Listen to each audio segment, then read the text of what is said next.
listeners, and welcome to another program of Political Scope. My name is Stacey Carmichael James, and I'm joined today by Mr. Asghar Ali, and he was the first senior finance manager when the People's Progressive Party Civic took office in 1992. Mr. Ali, it's a pleasure having you on Political Scope. It's a pleasure to be here once again. Well, today we will be discussing how we can continue economic progress in Guyana, and of course, you will be sharing your experiences with us when you took your position in 1992. Now, my first question: when you took over as the senior finance minister under the PPC government in 1992, could you tell us how was the economy back then? Well, when I took over in 1992 as a minister, the economy was beginning to show some spurts, but nothing much. But the fact of the matter is that the debt servicing was extremely high. Most of the nearly 100% of the revenue was needed to service the debt. And therefore, Guyana couldn't pay the debt.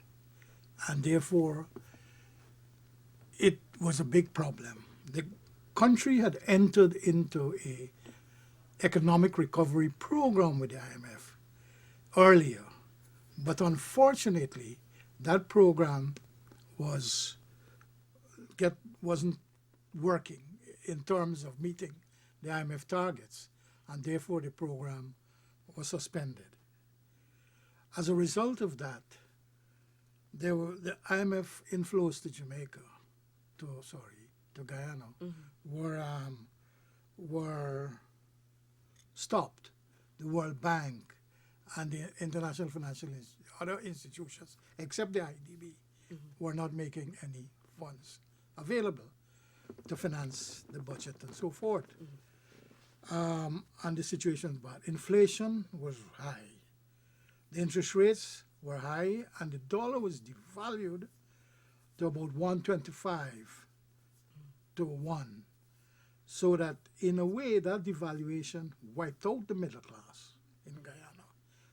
And as such, things had got very, very bad. And when I became minister, you had to resuscitate the IMF program, get back the loans flowing, get back the projects going, so that the country could begin to get back to economic solvency. And that wasn't an easy job.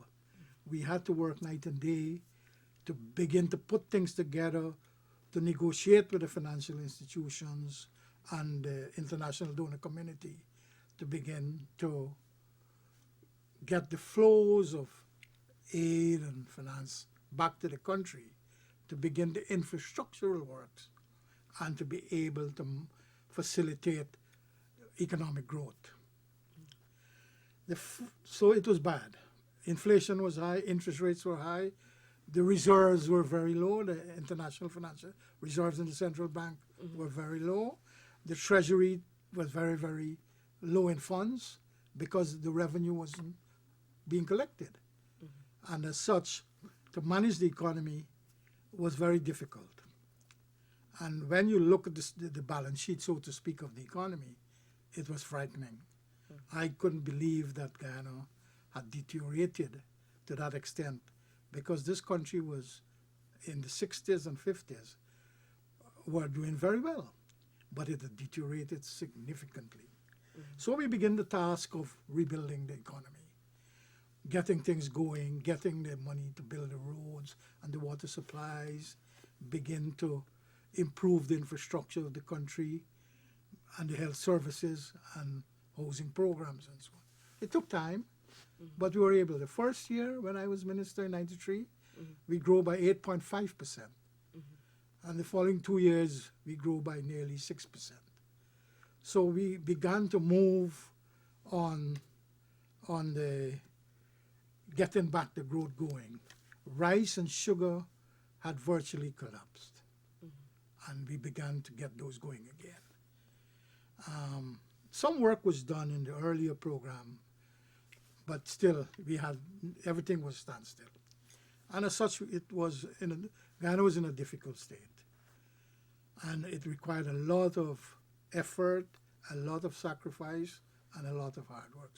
The civil servants were getting very low pay, and as there was no much revenue to pay them.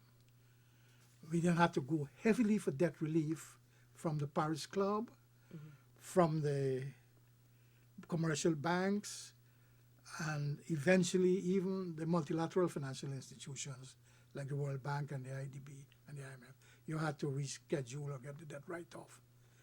HIPIC was done. I think the heavily indebted poor countries was given a facility to, if you perform well under the IMF programs, you will get the debt write-off.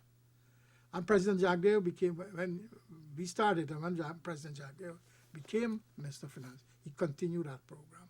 And we got a substantial amount of debt relief because we were performing under the IMF program. We were meeting all their criteria and we were moving ahead. We had established a privatization program to get, to privatize assets so that the private sector could invest in these assets and make them more productive. Okay, thank you so much. Now, you, of course, you left government at a certain point. Could you tell us when?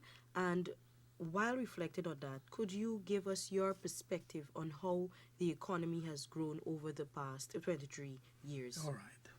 I left the government in 1995. All right?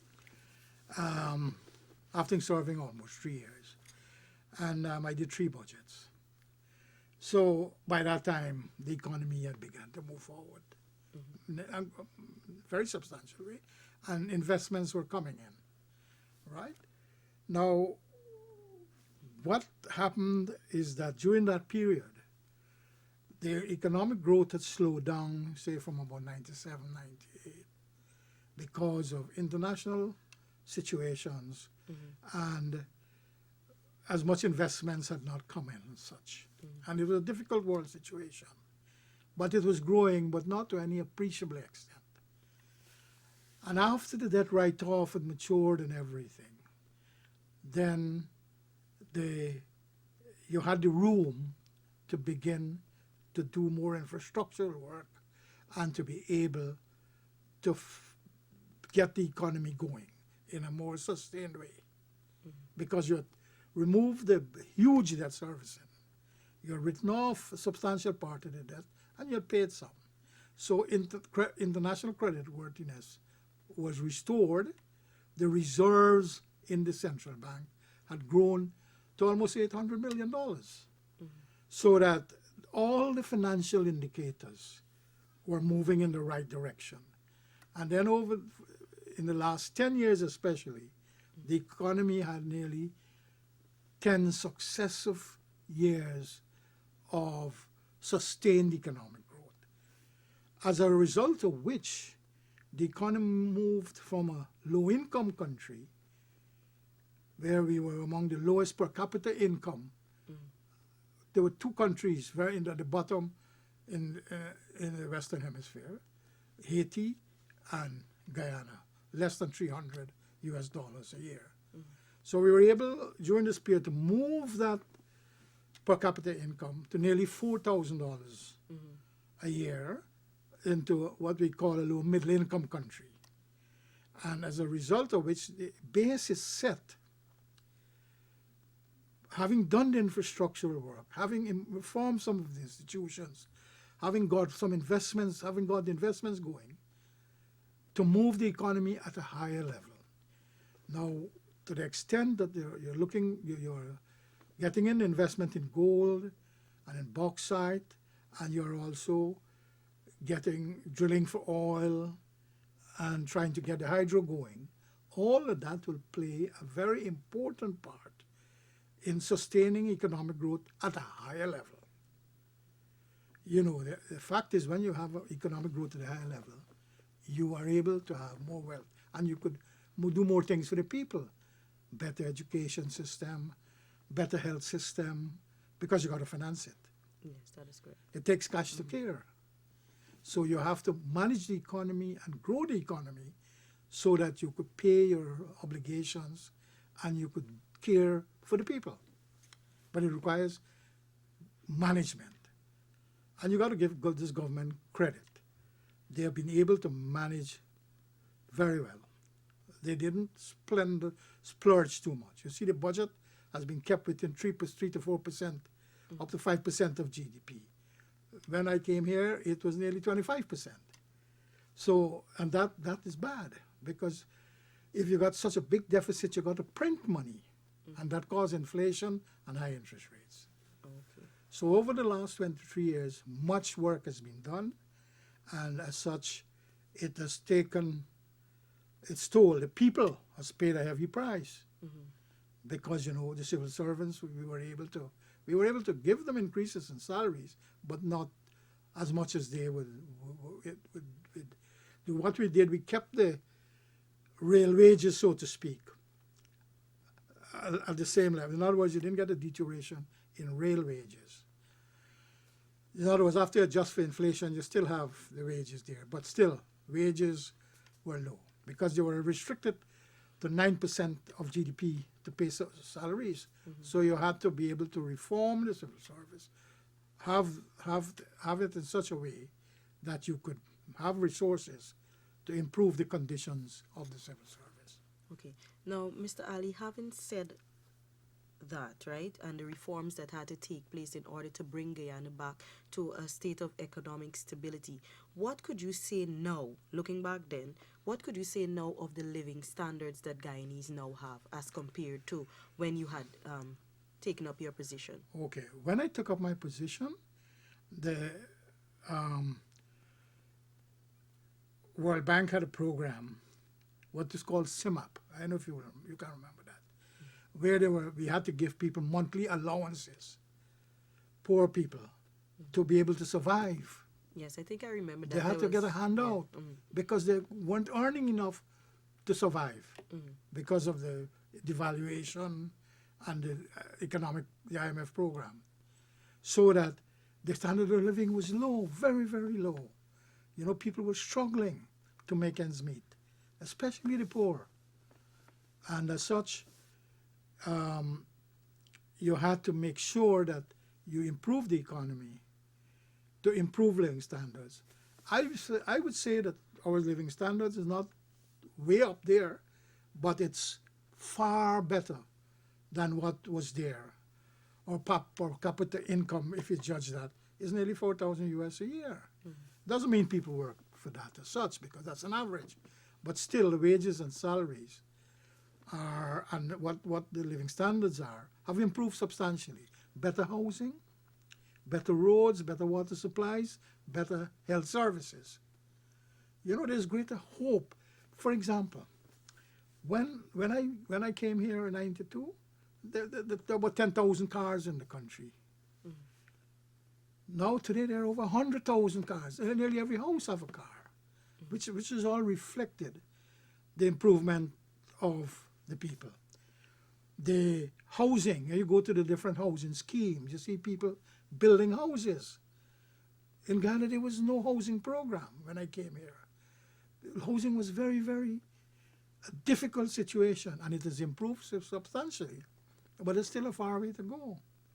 You know, that is why you got to make sure that this economy is growing at a higher rate than 4 to 5%. We got to get this economy growing to about 8% a year or more, so that the greater the growth, the more you could do for people, the more the standard of living could improve.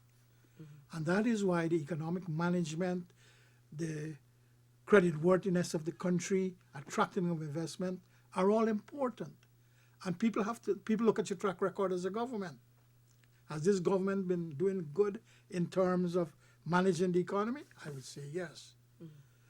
Has this government been able to deal with the social problems like housing and health? They're far way to go yet, but much improvement has been made. Okay. And people who live here can attest to that. Yeah. And let me ask you a straightforward question. So do you support the PPP see government for a next term in office? Yes, I do support them. I think that they have the track record, right? They have got to a stage now where they can move this economy at a faster rate of growth, right? They have the experience, they have the credibility, they have the confidence of the international community based on the performance. The reports from the IMF are all very commendable to the government, and that's important. The IMF Bill of Health is a critical factor in you're able to attract investment. You see, when people want to invest in Guyana, they go to the IMF and they read the IMF report for your macroeconomic indicators, your growth, your inflation, your debt servicing ratio. And all these things are moving in the right direction. And therefore, I would say another 5 years for this government will move this country forward. But they still have to do a lot, right? You need good management. The world is a tough world out there. You're not getting anything easy. You have to work for it, and you have to demonstrate your competence. Okay, and having said that, what do you believe is needed to continue the growth that we've seen over the past 23 years in Guyana as a former finance minister? Yeah, you need investment. You need investment in things like IT. You see, one of the things you would know that a lot of people are getting qualified CXC, UWI, and UG degrees, but you have to get the jobs to be able for those people to get employment. And therefore, if you grow the economy in the right areas, like in IT, they will be able to find jobs and be able to improve and create more wealth. Because more people at work means you'll collect more revenue, the government will be able to do more social services. And the income, the per capita income will grow. So I think that this government, based on its track record, should be able to improve that economic growth with good management and wise leadership. And I think they're capable of doing that because they're experienced. And you know that everyone knows that May 11 is the general and regional elections. Yeah. I mean, President Ramthar didn't get to serve the full 5-year term. It's it's an early election. What do you think? What is important for the regular voters when they go to cast their ballots on May 11? I think what is important for regular voters is to see what this government has done and how it has improved their lives. And as I say, like health services, housing, water supply, roads, better salaries, improvement in the living standards. Those are the things they would look at. And they know the track record is there. And that is what, I think that is what is going to influence the position, in the United States. No matter what happens. If the economy is doing well, the government is re-elected because people look to see that you have a growing economy, the government is doing well, economic growth is taking place, and therefore, usually governments are elected on that. But not all the time, but most of the time. So that, in a way, I would think that is what people would look at. And they will judge this government by their track record, which I would say is commendable. And there are a lot of programs they have on the table now to get going, right? And I'm sure that with the new government, they will be able to begin to continue. Now, the last government for the last 3 years was a bit of a problem. You had a minority government that they didn't have the majority in parliament, and as a result of which there was gridlock in the house. You can't grow an economy with gridlock.